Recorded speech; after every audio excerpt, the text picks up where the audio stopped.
नरसिम्हा राव जी ने खुद मुझसे कहा है, कहा भाई हमारे वोटर है, हम इन्हें क्यों नाराज करें। हम इनके सामाजिक सुधारक नहीं है। कांग्रेस पार्टी समाज सुधार का काम नहीं कर रही है। ये कहा, सीधे सीधे कहा जिस दिन मैंने रिजाइन, मैं तो कई दफा बोल चुका हूं। जी कहा हमारा रोल समाज सुधार का रोल नहीं है। हम we are into the business of government politics. और मुझे अगर ये गड्ढे में पड़े रहना चाहते हैं तो पड़े रहने दो इनको। नमस्कार, मैं हूं जयेश और आप देख रहे हैं the pamphlet. Islamic scholar, Kerala के गवर्नर और तत्कालीन राजीव गांधी सरकार में मंत्री रहे आरिफ मोहम्मद खान को अभी आपने सुना। आरिफ साहब ने कई दफ़ा ये कहा है कि कांग्रेस के कई नेता ये कहते थे कि मुसलमान अगर गड्ढे में पड़ा रहना चाहता है तो उसे पड़ा रहने दो। बीते कल का कांग्रेसी नेता शशि थरूर का बयान देखिए, आपको समझ में आएगा कि आरिफ मोहम्मद खान जो बात कह रहे हैं उसकी जड़ें कांग्रेस पार्टी में कितनी गहरी जमी हुई है। Now you can't now uninvent them because people are used to those systems. Tharoor साहब कह रहे हैं कि लोग अब उन कानूनों के आदी हो चुके हैं। इस हिसाब से तो भारत का मुस्लिम समाज 3 तलाक का आदी था, तो क्या मुस्लिम महिलाओं को राजीव गांधी द्वारा खींची गई लकीर का फकीर हो जाना चाहिए था या फिर उनका उत्पीड़न होने देना चाहिए था। शशि थरूर हिंदू और मुस्लिम समाज के बीच तलाक की तुलना करते हुए यूसीसी का विरोध कर रहे हैं। थरूर को समझना चाहिए कि यहाँ बात मात्र तलाक की नहीं है, ट्रिपल तलाक की है। तलाक हो लेकिन संवैधानिक नियमों के अंतर्गत हो, न कि शरिया कानून के तहत। और रही बात तलाक को अपराध घोषित करने की, जो बात थरूर कह रहे हैं कि यदि कोई हिंदू अपनी पत्नी को तलाक देता है बिना किसी सपोर्ट के तो वह सिविल ऑफेंस होता है, जबकि मुस्लिम समाज का व्यक्ति अपराध के दायरे में आ जाता है। थरूर साहब ने जब यह बात कही तब उन्हें प्रूफ भी देना चाहिए था कि जिस आधार पर वह यह बात कह रहे हैं और यह आरोप हिंदू समाज और न्यायपालिका पर लगा रहे हैं, तब उन्हें उस हिंदू व्यक्ति का नाम, पता और तारीख भी बतानी चाहिए जब जिसने बिना कॉम्पेंसेट किए डाइवोर्स दिया हो। Prime Minister Nehru was very clear. He said it's a desirable thing to have a uniform civil code, but you have to take everyone along. Tharoor यह भी कह रहे हैं कि प्रधानमंत्री नेहरू ने कहा था कि यूसीसी होना चाहिए, लेकिन हमें सभी को साथ लेकर चलना होगा। तो थरूर साहब, संविधान के भाग 4 के अनुच्छेद 44 में यूसीसी का उल्लेख किया गया है।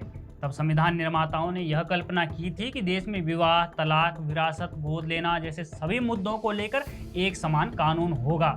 लेकिन देश का दुर्भाग्य था कि भारत के पहले प्रधानमंत्री जवाहरलाल नेहरू यह इच्छा शक्ति नहीं दिखा पाए कि वह यूसीसी लागू कर पाए। इसे कांग्रेस के अब तक के सबसे बड़े फेलियर में से एक माना जाना चाहिए, न कि उस पर गर्व करना चाहिए कि नेहरू जी ने तब ये कहा था, नेहरू जी ने तब वो कहा था। अब जब नेहरू जी की बात आई है तो जवाहरलाल नेहरू ने 1954 में संसद में यूसीसी के बजाय हिंदू कोड बिल पेश किया। इस दौरान उन्होंने बचाव करते हुए कहा था कि यूसीसी को आगे बढ़ाने की कोशिश करने का यह सही समय नहीं है। तो क्या नेहरू जी और उनके बाद के कांग्रेसी प्रधानमंत्री इस बात का इंतजार कर रहे थे कि 2014 में जब भाजपा सरकार पूर्ण बहुमत के साथ सत्ता में वापस लौटेगी तब वही यूसीसी लागू करेंगे, या फिर इस बात का इंतजार कर रहे थे कि कोर्ट पहले इस पर टिप्पणी कर ले। यहाँ एक बात जो बेहद महत्वपूर्ण है, जिसे समझने की सभी को जरूरत है। यूसीसी कोई राजनीतिक मुद्दा नहीं है, बल्कि यह मांग न्यायपालिका कई वर्षों से कर रही है। एक राजनीतिक दल के रूप में भारतीय जनता पार्टी यूसीसी को लेकर प्रतिबद्ध रही है, लेकिन देश का सर्वोच्च न्यायालय और उच्च न्यायालय यूसीसी को अमली जामा पहनाने को लेकर कई बार दिशा निर्देश जारी कर चुके हैं। यूसीसी पर सुप्रीम कोर्ट की पहली टिप्पणी शाहबानो मामले में आई थी, जब राजीव गांधी सरकार ने कोर्ट का फैसला पलट दिया था।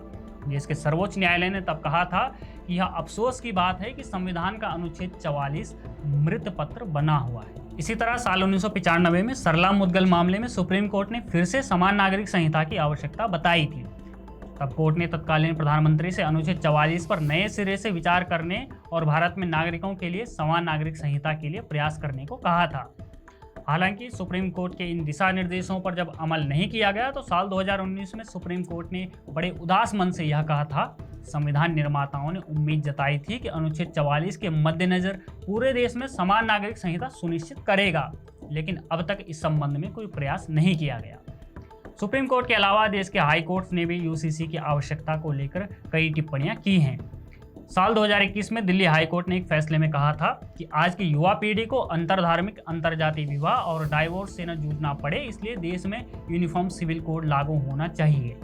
कोर्ट ने कहा कि आर्टिकल 44 में यूसीसी की जो उम्मीद जताई गई थी, अब उसे केवल उम्मीद नहीं रहना चाहिए बल्कि उसे हकीकत में बदल देना चाहिए।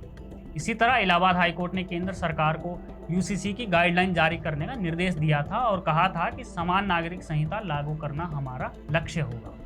इसी के इर्द गिर्द केरल उच्च न्यायालय ने केंद्र सरकार को सुझाव दिया था कि वह सभी समुदायों के लिए समान विवाह संहिता बनाने पर गंभीरता से विचार करे। अब हाल ही में सीजेआई डीवाई चंद्रचूड़ की अध्यक्षता वाली एक पीठ ने यूसीसी की मांग की कई याचिकाओं को यह कहते हुए बंद कर दिया कि इस तरह के मुद्दे संसद के निर्णय के अधीन हैं। ऐसे में कोर्ट की टिप्पणी के बाद गेंद पूरी तरीके से प्रधानमंत्री नरेंद्र मोदी के नेतृत्व वाली भाजपा सरकार के पाले में आ गई है और सरकार इसकी तैयारी में जुटी हुई है।